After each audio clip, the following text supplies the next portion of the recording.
So some of you, if you're new in the last couple months, you don't know me. My name's Brian. I'm one of the pastors. And some of you didn't even notice I was gone. I was greeted by Gene last week in a phone conversation. He was saying, oh, yeah, I was talking to someone here at the church that's been here a while, and I was telling her that I'm going to take a couple weeks off. And she said, oh, where are you going? You can't leave. And she said, Gene said, well, it's okay. Brian's going to be back. And she said, Brian's going to be back? Gene goes, yeah, he's been on sabbatical for 2 months. And she said, well, I thought he just left. and Gene goes, no, we give our pastors every 7 years a sabbatical, some time off. And she said, well, I didn't even notice he was gone. So you humbly re-enter into your job when you go on sabbatical. That's how it works. Let's see if I can still do this. Thank you for the sabbatical.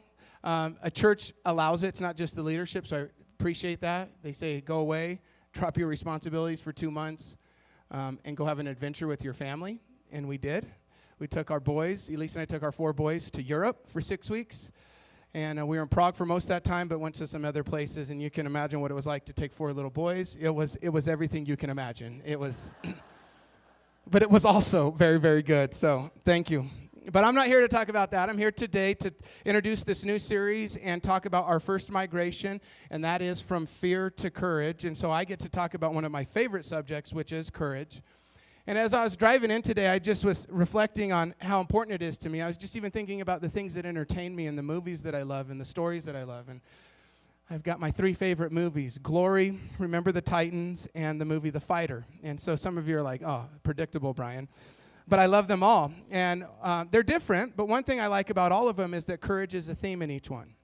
A young lieutenant leading all-black regiment into battle. A coach who's has to have courage to do something that's never been done before, coach an integrated football team in Virginia. The story of the fighter is it takes courage for the younger brother in the story to break away from the dysfunctional family that he belonged to and rewrite it. The new norms and come up with new rules of how he's going to live in life. All those things took courage, and I love them. But I want to tell you my favorite story of courage to get started today, and it involves my little boy, Wyatt. So today, Wyatt's 9 years old, but several years ago, when Wyatt was little, I think he was 3 or 4, he was learning to ride a bike. And so you've probably seen something like this over and over again. Mom and dad take Johnny or Sally to the park or to a parking lot, and there you take off the training wheels and you hype them up and you tell them that you're going to learn to ride a bike today on your own. And so we were doing this, and Wyatt wasn't having a lot of success. His arms were wobbly, and he was kind of tipping over. He never had a really bad crash, but he wasn't having success, enough so that his fear continued to grow about trying to ride his bike on his own. And he said, Dad, I can't do this. I don't want to do this anymore. And I said, well, why not, Wyatt? And he said, well, I'm afraid. And I said, well, I'm glad that you know that you're afraid. But spoken like Brian Carlucci, I said, fear is no reason to stop. Now I'm afraid of you, Daddy. Probably said something a little better. But I said, oh, no, we can do it. So we stayed at it. But I could tell Wyatt's fear was increasing. So I stopped, and I got down next to him, and I said, hey, Wyatt, you know what you need right now? I said, your fear's not going to go away, but you know what you need when you're afraid? You need courage. And he said, well, I don't have any courage, Dad, because I'm afraid. And I said, well, courage isn't the opposite of fear. Courage is what you do when you're afraid. And he said, well, I don't have any courage. And I said, well, that's okay, because you don't get courage from yourself. You get it from other people. You get it from the people who love you, those that you love. You can get it from God. And right now you're going to get it from Daddy. And so I made up a scenario, okay? So don't judge me for painting a make-believe picture to my son, and this is what I told him. Daddy has courage in his heart, and right now, that courage is going to pass through my chest, into my shoulder, and it's going to go down my arm, and I put my hand on his back, and I said, it's going to go through my arm, into your back, into your heart. I'm going to give you my courage. Now, remember, he was little, so he believed me. It's so great when your kids think your crazy plans are awesome. He's like, yeah, all right. So I put my hand on him, and I go, I'm giving you my courage, Wyatt. And I said, you tell me when you've had enough courage and you're ready. I said, are you ready? He goes, no. And so I kind of sped up the process. So now I gave him a big hug, and I'm kind of smothering him in a nice hug. And I don't know if he was just tired of me hugging him or he had enough courage, but he finally gets to the place he says, Dad, I'm ready. And I said, you've got your courage, right? Because your fear's still there, but you've got your courage. And he said, yeah. And so stood him back up on the bike, gave him a push, and Wyatt rode his bike for the first time without his training wheels. And I'm cheering. I'm saying, Wyatt, you're doing it. Daddy's so proud of you. And he noticed that I was getting further, or he was getting further and further away from me, so he called out. He said, Dad, come up here. So I ran up beside him, and instead of grabbing him or grabbing the bike and taking control, I just put my hand on his back. And I said, here, I'm with you, buddy. Keep going. He keeps going, and now Wyatt's really proud. And this is the good kind of pride, right? He's proud of himself for overcoming his fears. And he says, hey, Dad, do you feel that hot stuff on my back? And I'm thinking, well, it's summer. The sun's beating down on your back. Come on, Wyatt. But I didn't want to ruin the moment. So he said, Dad, do you feel that hot stuff on my back? And I said, yeah, buddy, I feel it. And he said, that's my courage. It's awesome. I don't tell you that story to try to paint some imaginary picture that overcoming our fears is as easy as that, okay? It's a lot harder than that, right? We face greater fears than that. And it's not so easy as teaching your kid to ride the bike in the park. But I tell you the story because people get courage in the very same way, okay? So the severity is not as much, but we get courage in the very same way. We learn to get courage from God. We learn to get it from other people. And he gives us what we need to respond to fear. This one thing I want you to know as I teach this idea of migration from fear to courage. And let me say this about the series. The point of the series is movement. It's growth. It's moving from vices to virtues. So if you think about vices, they are the things that, if we're honest, we can identify with. We live in a fallen world. We even ourselves make bad choices that contribute to that fallen world. Scriptures call that sin. We find ourselves at times being selfish and being unable to forgive and being prideful. We find ourselves drawn to things, so we have this consumeristic mentality. And what we need is a change. We need a migration from those vices that ensnare us. They rob us of joy. They keep us from moving forward. Some would even say that vices always lead to slavery. We need a migration, a movement from those vices to virtues. So rather than self-focused, we're sacrificial. Rather than being consumeristic, we become content. Rather than being fearful, we become courageous. Okay, so do you see the idea? There is this movement that needs to take place. Virtues seem to be an old-fashioned discussion for something in the past, but they've never been needed more. We need them. They're the things that allow us to live life the way God would want. This is what N.T. Wright says in a book, After You Believe. It's neat. I read this on my last sabbatical, and I remembered it for this message. This is what he says. Virtue is what happens when someone has made 1,000 small choices requiring effort and concentration to do something which is good and right, but which doesn't come naturally. So did you pick up on that? We're not just born virtuous. They have to be developed and grown and taught. But this is what he says. And then, on the 1,000th and first time, when it really matters, they find that they do what's required automatically. Virtue is what happens when wise and courageous choices become second nature. And so that's the idea behind this series. It gives some vision. I want to give you a picture that gives you some vision for the series as well. I want you to imagine something, or maybe I'm just going to remind you of something you've experienced and you've observed. Imagine a person who goes to a church just like this, and they've been there for a period of time. And each week they come into the services, and maybe they raise their hands with enthusiasm over worship, and they participate in what happens here on Sundays. You happen to get to know this person a little bit, and just in passing, you hear them say things that are totally true about faith. That Jesus is the Savior, that forgiveness comes through Him, that God wants to lead us, that God speaks to us, that we belong to Him. All things that are absolutely true. And you think, well, it seems like they got their life together. But then you happen to run into them outside of church. Maybe you're in a group with them, or you just see them in town. And you notice that it seems that they live very, very different from the things that they say. And so you notice that they're more selfish than they are giving. You notice that they're very prideful and unforgiving. You notice that they're stingy and not generous. And you think, how could it be that they could believe all these things, yet live this way? And you're confused. But at the same time, you observe someone else in your church who comes to church and they raise their hands enthusiastically with worship, and you have conversations with them and you hear them talk about Jesus just the way the scriptures describe. They know the scriptures, talk about loving God and God loving them, and you just say, man, they seem to have things together. But this person is different than the first because you notice them in life. And they don't pretend to be perfect, but they don't give in to their vices. They're, in a sense, at war with them, the Holy Spirit. But what you see in them is you see generosity and forgiveness and sacrifice and courage. And you think to yourself, well, that's a beautiful life. Not a perfect one, but there's some quality there.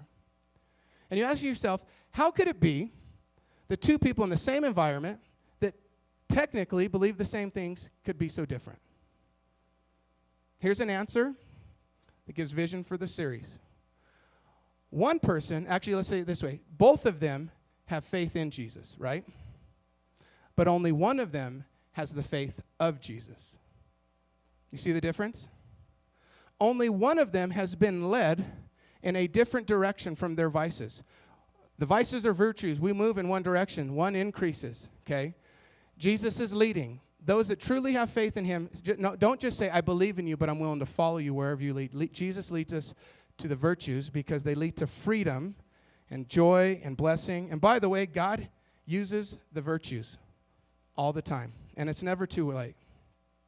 So that's what we're after. The next 2 weeks, I'm talking about fear to courage. And here's why I think this is an appropriate way to start. C.S. Lewis says, courage is the form of every virtue at its testing point. If you want to move in any direction, if you want to move from any vice to any virtue, it's going to require courage. Because it will require movement and risk and believing that something else could happen. All of those things take courage. It's not just cheap. We do these series to paint a picture that change is possible, but we never tell you it's easy, right? Even with the Holy Spirit, it is not easy, and we have the greatest resource to help us. So it's possible, but it's not easy. So this week, I want to show you that courage is an attractive thing. Courage leads to courage. And next week, I want to get into some actual specific places where courage is lacking today in our culture, where we need it. Here's what I want you to know about courage and fear. They're meant to go together. Courage is not the opposite of fear. Courage is the response to fear. In a book I read to my boys this summer called Rules for a Knight, where a knight was writing wisdom to his sons the night before he died, there was a chapter in there called Courage, and this is how it starts. Courage is our ability and our willingness to overcome our fear. Fear is nothing to be ashamed of. It is a powerful resource reminding us to be wary, alert, and mindful. Fear is the dark, and courage is the light. Fear is the call, and courage is the answer. Wise people have fear, don't they? They're prudent. They understand how consequences work, our choices work. But fear becomes a vice when it rules us. And fear has an ability to get out of control. Courage, listen to this, courage begets courage, and that word means gives rise to, creates more of. It's this idea of momentum, a wave. There's a wave of courage that leads to more courage. But fear works the same way. I don't know if you're like me, but I run into scenarios all the time in life where if I were to be honest, I'd say I'm a little afraid of what's going to happen here. I'm afraid of what I have to face. I'm afraid of what I have to do. I'm afraid of the situation. And rather than just letting it be what it is, I go home and I begin to stew on the thing that's causing my fear. And it's like I stoke the fire. And the next time that I come to my senses, I'm in some kind of frenzy, terrified at the possibilities of this fear becoming much greater. Are any of you like that? Do any of you let your fears get out of control? You know you do if you do a lot of things that you regret out of fear. Some of my biggest regrets are choices that I've made when I'm afraid. We panic. And we think we have to do something. We're like Tommy Boy, just tear up that roll. That's what it's like. We're afraid, and we can't help ourselves. Courage begets courage, but fear begets fear. Let me show you a story where this takes place. And in this, I want you to find yourself in this story. But I'll tell you what. We're not the heroes, okay? We're like everybody else. And we need some courage. And so we're going to read. So 1 Samuel chapter 14. If you have your Bibles, you could turn there. It'll be up on the screen. Read a big section here. Here's the setting. Israel is at war with its mortal enemy, the Philistines.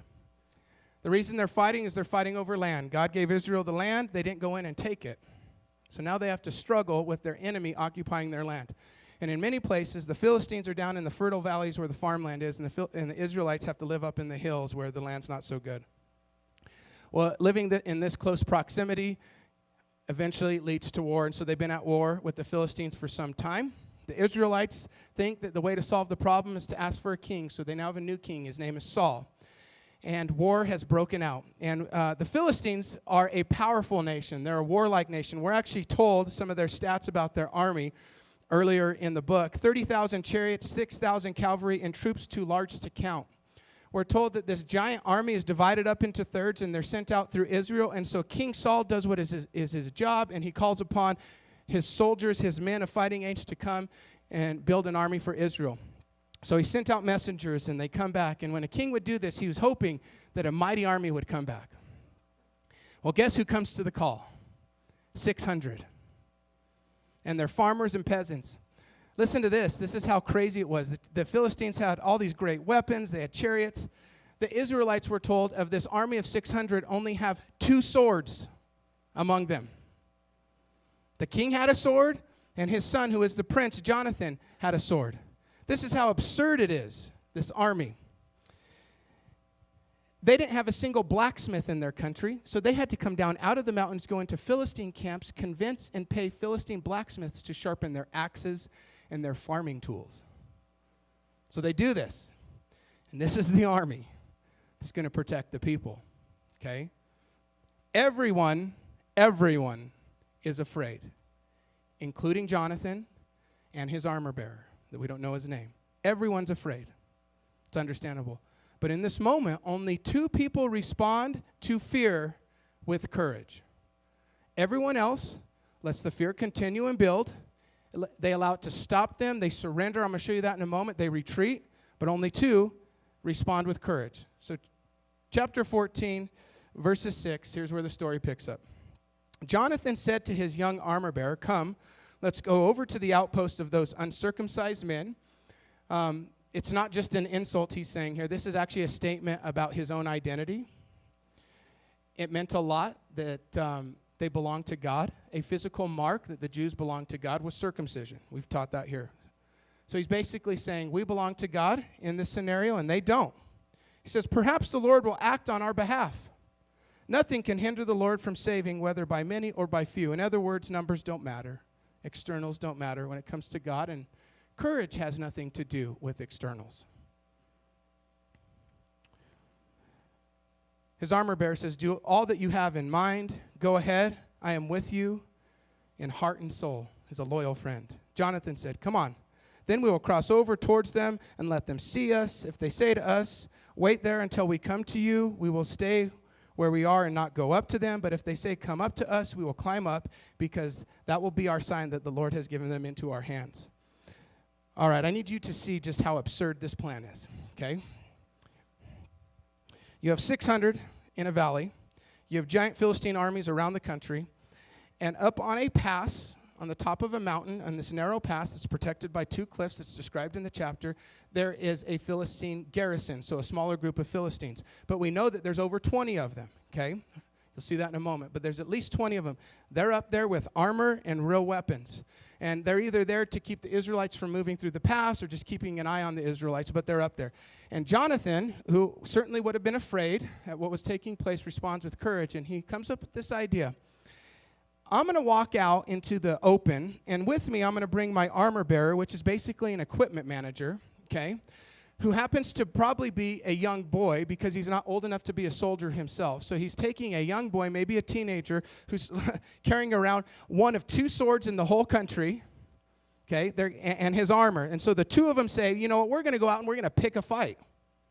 And this is what we're going to do. We're not going to sneak up on them at night or around the corner. We couldn't do that. They said, we're going to walk out there in the light of day, stand right in front of them, and just basically say, hey, we're here to fight. And if the Philistines say, hey, come up to us, remember, to go up the high ground. If you know anything about battle, you want the high ground. If they say, come up to the high ground, we're going to go up there with one warrior, one equipment manager, and one sword and take on this group of Philistine soldiers. That's the plan.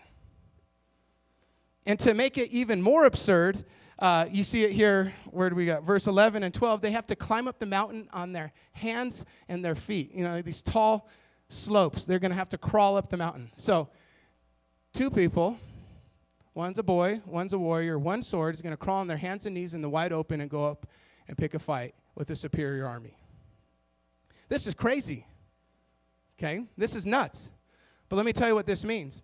When you operate in courage, you see the world different. At times people will say, you are crazy. Now this, you can be reckless and disguise it as courage, but this is a moment of courage. And when you're operating in courage, you see the world differently. You don't just see all the numbers and the size. You remember who you are. You remember who's with you. And you know what you do? You climb the impossible mountain to win the impossible fight. And you bring an equipment manager along the way. Verse 11, so both of them showed themselves to the Philistine outpost. Look, said the Philistines, the Hebrews are crawling out of their holes where they've been hiding. They know they're afraid. The men of the outpost shouted to Jonathan and his armor bearer, come up to us and we'll teach you a lesson. Come on up, little boys. Time for your butt kicking. Look at the cowards, they're thinking. And Jonathan's excited. He's like, this is just what we planned. I mean, it's high fives. Like, let's get up there. Jonathan says, climb up after me. The Lord has given them into our hand, in the hand of Israel. He's operating out of courage. When people operate out of courage, they see new possibilities. They see the victory before it's revealed itself. Martin Luther King Jr. is a perfect example of this. He described a better world someday, and he was so convincing that people dreamed it as well and believed it before it was actually true, right? Jonathan's believing the victory before it's there. This is what faith looks like. Trusting God before the end is revealed. That's why it's hard. That's why courage is hard. Jonathan's saying, I'm tired of letting fear get out of control. It's stopped us. We're going up the hill. Verse 13, Jonathan climbed up using his hands and his feet. Here he comes crawling with his armor bearer right behind him. Now get this. The Philistines fall before Jonathan. So I don't know if they're leaning over the cliff and the ground gives way and they fall or what happens, but they fall down the mountain. They're rolling down the mountain. That just shows how steep this thing is. And they fall behind them. The Philistines fell before Jonathan, and his armor bearer followed and killed them. Because the armor bearer has the sword. The warrior doesn't even have the sword. They fall in front of the equipment manager, and he takes care of business. All right? This is the equivalent of at a Bronco game, Von Miller going up to all the other talented defensive linemen saying, hey, guys, me and Johnny the trainer, we got this today. And then in the game, it's Johnny the trainer that gets all the sacks. That's what this is like. It's crazy. Verse 14 and 15. In this first attack, Jonathan and his armor bearer killed some 20 men in an area about half an acre. Then panic struck the whole army. So this is the Philistine army. Okay? Fear begets fear. Look what happens. They still have the numbers, the weapons, and the high ground. Panic struck the whole army, those in the camp, in the field, and those in the outposts and the raiding parties, and the ground shook, and it was panic sent by God. So I think they're afraid, and God went in there and stoked the fires. They're terrified. Verse 19. While Saul was talking to the priests, the tumult of the Philistines came increased more and more, so Saul said to the priests, withdraw your hand. That means a loud sound of panic. Fear has a sound, especially when a lot of people. I mean, have you ever been in a room where everyone's just like beginning to talk about how the world's falling apart. And it's like one thing after another. And then it just becomes this noise. Okay, it's kind of like that. Here's what else happens. They turn on themselves, the Philistines. Because when you operate out of fear, certain things happen. One of them is people are divided. Married couples know this. Workers know this. If you ever have to partner someone in business, you know this. If someone's afraid, it leads to division. There are a lot of people afraid right now politically, and they are willing to let that divide themselves from other people who do not think like them. That's why that happens. Fear leads to division.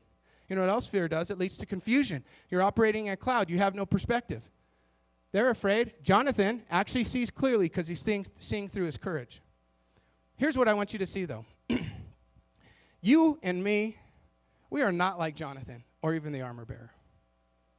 Maybe one moment in our whole life will we have a moment like that. Okay? You know who we're like? We're like all three groups of the Israelites I'm going to show you in a moment. We're just like them. And we need the same thing they needed to get going every day today. People think you just need courage if you're leading an army or if you're doing things like Rosa Parks, standing up against injustice. But you know what? That's not true. A freshman in college needs courage to show up and not lose themselves in the chaos of college, right? That takes courage. It takes courage for a mother or father who are afraid of many different things like screwing up their kids. Any of you have that feeling? I have it. I screw up and I'm like, man, I'm messing them up for good. I'm terrified of that. I think of all my own deficiencies. I'm thinking of all the things that could happen to them. Do I have them in the right place? Have I made the right choices for them? That's all real fear. It's foolish to deny those things. But it takes courage for a parent to say, I will not lead out of fear. I will lead out of vision and care and courage. I'll lead my kids to something and not just respond from fear. It takes courage when you get spanked by your boss at work. And it's not a good way to say that. I shouldn't say it that way. When you get rebuked or corrected by your boss, it takes courage to show up the next day, to hold your face, hold your head high and say, I'm here to grow and learn and get better. That takes courage. Courage is needed all the time. Here are the three groups that get inspired. Verse 20, the army, first of all. They have some courage already. They've shown up. But look, they're just happy staying down at the bottom. Now remember, these are God's people. These aren't just God's people that are saying believe it because he said it. God has demonstrated it over and over and over again for the Jews. He's been faithful to them. He said, this is your land. When they had the courage to take it, they did. When they were afraid, they didn't. And you have an army here that has this relationship with God, but they're afraid. And I understand. I'm just like them. But look what happens. Verse 20. Then Saul and all his men assembled and went into battle. They found the Philistines in total confusion, striking each other with their own swords. Courage leads to courage. It begets courage. The stalemate is over. They were stuck. They were stalled. Well, you know what it did? It got them moving again. That's the first group. Second group, this gets more amazing as it goes on. Verse 21. Those Hebrews who had previously been with the Philistines and had gone up with them into their camp went over to the Israelites who were with Saul and Jonathan. This is what happened. This war had gone on for so long. The odds were against Israel so much. People were so afraid. You know what they did? They surrendered. They surrendered their identity. They surrendered their future. And they went to live among the Philistines. They wore their clothes. They ate their food. They talked their lingo. They lived in their villages. They probably worshiped their gods. They had completely lost themselves because of fear. See, fear will do that to good people. If there's no courage to respond to fear, you will surrender who you are. Talk to young people all the time. They're afraid of being rejected. They will surrender their own convictions and then hate themselves for it. Why? Because they're afraid. You will surrender who you are. See, those Jews had forgot who they are. They belonged to God. God had them. He had a plan for them, just like God has his people today. He has the Jews, he has us, and he says, I want to be your God. I want to care for you. I'm not going to leave you. The promise he gave them that he continues to this day, he gives to us. They forgot who they were. But look what they do. They're probably looking at themselves thinking, What has become of me? They're probably so ashamed. I would be. But courage gets them going. No longer do they surrender. They join Saul and Jonathan, and the army is growing. Courage leads to courage. It's amazing. Courage will keep you from surrendering. Here's the third one, verse 22. Just as unbelievable. When the Israelites, who had hidden in the hill country of Ephraim, heard that the Philistines were on the run, they joined in the battle in hot pursuit. This is probably the majority of the country. They are hiding in the mountains, probably in caves or in forests, places that they don't think the Philistines want to come. They are hiding. The war had gone on for so long. They're so afraid. You know what they did? They didn't surrender, but they ran and they hid. And they had forgotten who they are. And they had forgotten who they belonged to. And so they didn't surrender who they were, but they went away and hid. And when you're hiding and when you're on retreat, you're really not living. You're not living. I mean, they were alive, but they weren't living. They had relinquished a future. Now they were hiding, just waiting for things to get better. But guess what happens? They hear word of Jonathan and the armor bearer. Courage begets courage. They come out of their holes and join the army. Verse 23, on that day the Lord saved Israel, and the battle moved on beyond that place, Beth Aven. There were people who were stuck. There were people who surrendered. There were people who hid. They all needed courage. My guess is when we're afraid, we do one of those three things. We stop, even if we know we need to take that next step. Even if we know that this is what we need to do for a dream to come true. Even if we know this is exactly what God is calling me to do. A lot of times when we're afraid, we stop. We stall. We get stuck. A lot of times when we're afraid, we just surrender who we are. Just almost give up. Or we hide. And this is how we hide today. We don't run to caves, but people hide in their houses and people hide in churches. And you know how we know they hide or we hide? You stop putting yourself out there. You stop taking risks. You stop trying to connect. You stop believing the things that you read in the scriptures. Why? Because you're afraid and you're hiding in plain sight. We all do this. But look what it takes. It takes two men to change the whole scenario. Now I want to make a few observations before I finish about fear and courage. First, and we've mentioned this, but I just want to make sure you get it. Fear will stop you.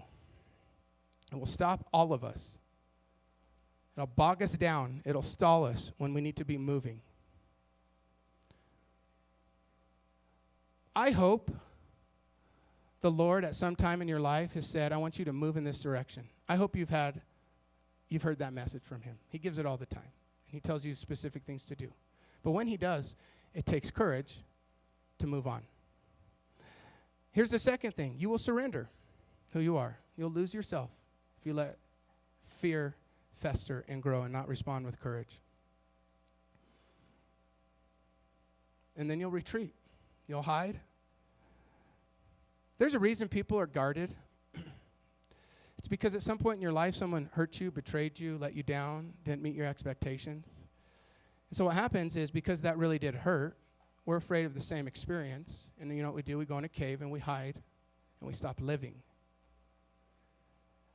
But the consequences of living out of fear are great. Because God has blessing. He has joy. He has change for us. He has freedom that's on the other side of fear. By the way, the enemy, Satan, loves fear because he knows what it does to us. So he won't have us handle it in a healthy way. He'll he'll build it. All right, courage. First of all, from the story, courage is not based on what can be measured. Numbers, size, assets, tools, talent, power, prowess. You can't say, oh my gosh, that person looks brave, or that person looks courageous. We have no idea. It's not based on externals or numbers. It's based on a deep sense of who you belong to or where you get your courage. So think of the unlikely people in the Bible that we put up as heroes. Esther. She was unlikely because she was a woman in a culture where women had no value. Think of Ruth. She was unlikely because she was a foreigner and a widow. Moses was unlikely because he was a criminal and a coward and insecure, and we could go on and on. He was a mess. But he's a hero because he had courage. Daniel was unlikely because he was a political slave. Mary was unlikely because she was both poor and young. You could go on and on. You can't look at someone and say, oh, they look like a courageous person. Courageous people know where to get it. They know who they belong to, and they move on. Here's the second observation. Sometimes it only takes one person moving towards courage from fear to courage to change an entire scenario. I want to give you a story to illustrate this. I've mentioned this before, but I want to get in more detail here. During World War II, the Nazis invade many countries, but they invade France. And on their way into France, they set up this puppet government. And basically, it's Nazi ideology that's now going to be ruling over France. There's a group of people in southeast France called the Huguenots. They're a group of Christians who they had been isolated in this part of the country. They had been persecuted by their own people, but they understood what this was going to mean. And on the day that the French army surrendered, a pastor in a church in this small Huguenot village in the mountains got up and preached a sermon where he basically said, we're going to love our enemies, but we will not ever do something that is against the gospel or what God has said to us in Scripture. And he said it's going to take courage and bravery. He used these words over and over again, and he preached a sermon to his people. A few days later, he had a knock at his door. I don't know if it was the church door or the door of his house. And there in front of him was a terrified Jewish woman who had fled the cities and had made her way into the mountains trying to find hiding. And she told the man what was taking place among the Jews, how they were being rounded up. And she said, I need help. Now remember, this is the man that just preached a good sermon, right? We'd all affirm that. Don't lose yourself. Don't surrender. Don't get stuck. But now he's faced with a choice. That day, for him, courage showed up as a simple invitation of, come inside. He brought her inside, and she was the first of hundreds, most of them were children, Jews fleeing the Holocaust that found refuge among the Huguenots in occupied France. One person's courage, who acted the way he believed, led to another person's courage, and the whole village was a part of this conspiracy. People that say courage is overrated, you know what? I think all those kids would disagree, right? Courage made a difference. Sometimes it only takes one. Third, for all of us who can identify with fear, courage is always an option. So right now, hopefully you're thinking of things that have stopped you, you've surrendered, you've relinquished that you're running from, these fears that you have. If you can identify that, God is saying to you, courage is a choice. Courage is always a choice. It is not some impossibility. It is always a choice, just like Jonathan made that choice. And here's the fourth thing. Courage looks like faith. It's moving ahead into the unknown. It's knowing that God knows the end from the beginning. It's knowing that God has got you.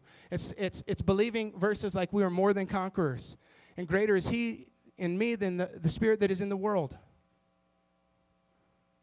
We believe that, but you know what that belief looks like, that faith looks like? It looks like courage moving us along.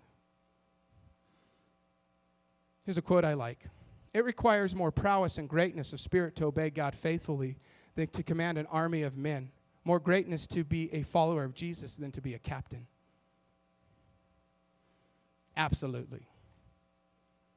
And we live in a pretty nice time, but absolutely. So here's what I want to give you.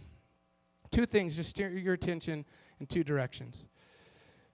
If you're saying, I need some courage in this area of my life, let's just look at the story. We'll get into it more next week. But you want to surround yourself with brave people. And I'm not talking about people that say, I'm not afraid of anything. You don't want to be around those people. It's not true anyway. You want to be around people who admit their fears, but you notice that they don't rule them. You want to be around parents who have the same fears you do, but yet they lead out a vision and courage of their children. You want to be around people who aren't afraid of hard feedback. You want to be around people who can hear it and stick it out. You want to be around those people. Because courage leads to courage. You will be inspired. Here's the other thing that's great. God has given us the scriptures. He could have put so many more stories and teachings in the scriptures than he did, but he didn't. He gave us something that's complete. There's enough there for us. And in there's story after story of unlikely people who were afraid, but they trusted God, and their trust showed up as courage, and they moved. They didn't surrender. They didn't hide. They kept going, not knowing what the results would be. And here's one thing that's sobering about courage. A lot of times the reward, there's always a reward that comes with courage, but a lot of times we don't enjoy it in this life. That's sobering, but it's true.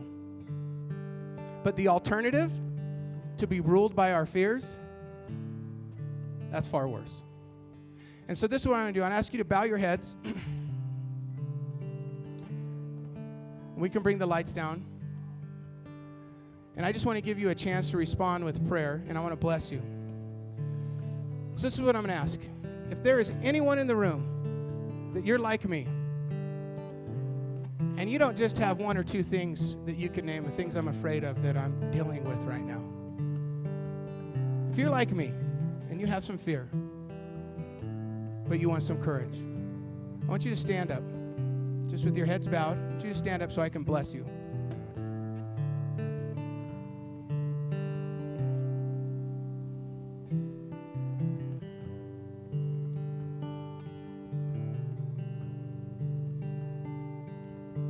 The Lord wants us to move from fear to courage.